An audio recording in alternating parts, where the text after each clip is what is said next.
ఈ 2024 రాశి ఫలితాలను చూస్తే తృతీయ స్థానంలో కేతు, భాగ్యస్థానంలో రాహువు సంచారం జరుగుతుంది.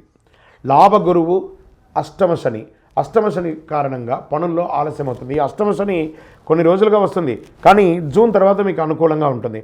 నిందలు పడే అవకాశాలు ఉన్నాయి, బద్ధకం ఎక్కువగా ఉంటుంది. భాగ్యస్థానంలో రాహు సంచారం చేస్తున్నాడు. 9వ స్థానంలో రాహు సంచారంలో విదేశీయ విద్య కోసం ప్రయత్నించే వారికి చాలా అనుకూలంగా ఉంటుంది. విదేశీయ వ్యాపారం, పెట్టుబడులు చేయాలనుకున్న వారికి అనుకూలంగా ఉంటుంది. భూమి మీద పెట్టుబడి పెట్టాలనుకున్న వారికి అనుకూలంగా ఉంటుంది. 3వ స్థానంలో కేతు సంచారం కూడా విదేశీయ విద్యకు అనుకూలం.